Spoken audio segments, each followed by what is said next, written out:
정리 칠적 제대로 알기. 29대 군부 대신. 이병무. 이병무는 1864년 2월 8일 현재의 충청남도 공주시에서 외끄진 병마첨철 제사를 지낸 아버지 이긍안과 어머니 파평 윤씨 윤자역의 딸 사이의 아들로 태어났습니다. 정종의 서자인 무림군의 후손이며 일본군 보병 중좌를 지낸 이병규의 형으로 고종 23년인 1886년 무과에 급제했고 1894년 보빙사 의화군 이강의 수행원으로 일본에 간 뒤 일본 육군교도단에 입학했습니다. 1895년 육군사관학교에 입교해 1896년 졸업했고 귀국 후 육군보병 정의로 임관되어 육군무관학교 교관으로 발령받았는데 육군보병 참령, 무관학교 교두, 북청지방대 대대장 등을 지냈습니다.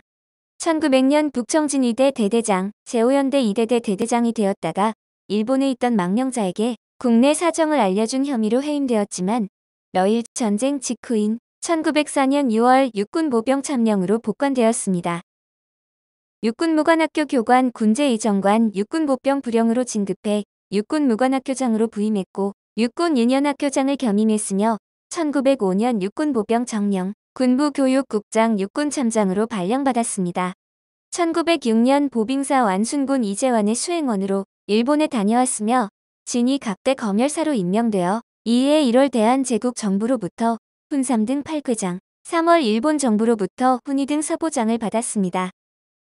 1907년 이완용 내각이 성립되자 군부 대신이 되었는데 7월 이토 히로부미 통감의 지시를 받고 일본 헌병 70여 명을 대궐에 진입시켜 고종 황제를 강박해 선의를 강요했습니다. 참령 임재덕이 일본군의 입궐에 완강히 항거하자 임재덕을 법원에 구속하고 고종의 강제 퇴위에 앞장섰는데 칼을 들고 자기 목에 대는 신용을 하며 겁박했고 정리 7조약 체결에 참여해 정리 7적으로 지탄받았습니다. 1907년 7월 순종을 압박해 군대 해산 조칙을 받아낸 후 대한제국군을 해산했고 이에 저항에 걸기한 군인과 의병을 진압하도록 명령하는 등 국권을 지키기 위해 싸우는 부대를 단합했습니다. 그런데 군대 해산 과정에서 그는 웬만한 친일파들은 감히 생각하지도 못할 일을 과감히 시도해 이것이 그의 이미지를 한층 강렬하게 만들었습니다. 고종은 일산의학이 무효임을 세계 만방에 알리고자 1907년 6월 15일 네덜란드 헤이그에서 개회되는 제2회 만국평화회의에 이준 이상설 이휘종과 호머 헐버트를 특사로 파견했습니다. 그러나 일본의 방해로 계획은 무산됐고 고종은 일본과 친일파의 압력 속에 7월 18일 퇴위 조서를 발표하고 다음날 황제직에서 물러났고 7월 31일 군대가 해산됐습니다. 이 과정에서 이병무는 신하의 위치를 망각하고 고종을 칼로 협박하기까지 했는데 7월 24일자 대한매일신보에 따르면 군대 이병무 씨는 심지어 칼을 차고 실입하였다더라라고 이 신문은 전했습니다. 조선왕조 말년의 역사를 기록한 정교의 대한개년사에 따르면 이병무는 고종에게 칼집을 보여주는데 그치지 않아 칼을 뽑아 위협했다고 이 책은 말합니다. 당시 이병무는 이토 히로부미의 명령에 따라 대궐에 일본 병력을 배치했는데 황현의 매천야록에 의하면 이병무가 전화를 걸어 이 지시를 내리자 정의 조선군은 용납될 수 없는 일이라며 명령을 거부했습니다.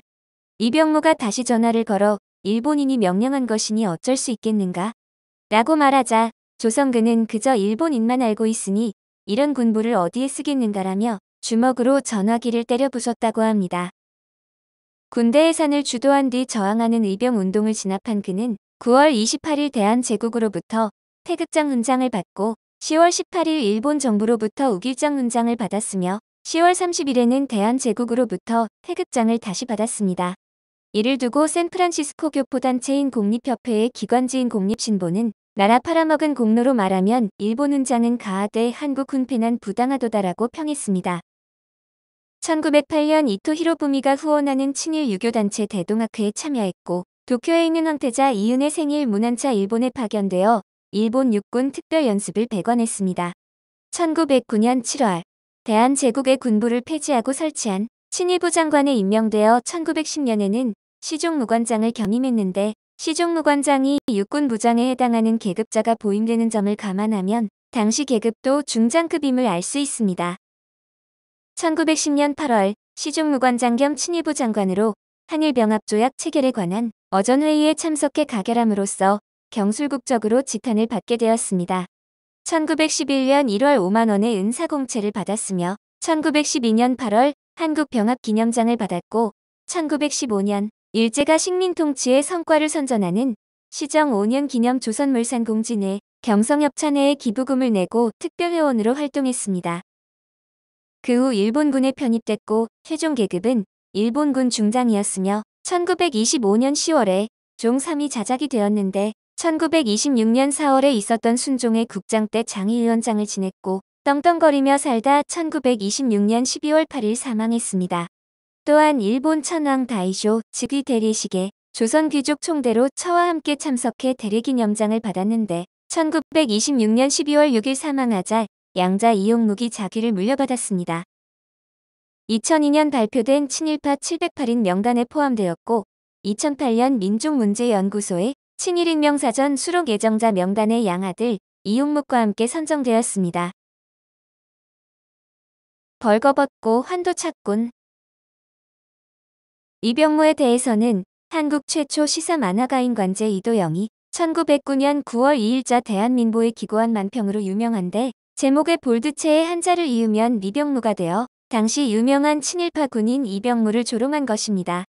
그의 증손자가 1992년 환경부 차관, 1988년 국무총리 비서실장, 2005년 웅진그룹 부회장을 지낸 이진인데 친일 선조가 남긴 재산 미천 삼아 후손들은 떵떵거린 것입니다. 친일파 후손들에게 연좌제를 물을 수 없다고는 해도 독립운동가 후손들은 가난에 허덕이고 친일반민족 행위자 후손들은 물려준 부와 권력을 바탕으로 정계와 경제계 요직을 차지하는 모습을 보면 뒷맛이 매우 씁쓸합니다. 오늘 일제 36년은 정리칠적 제대로 알기 29대 군부 대신 이병무였습니다.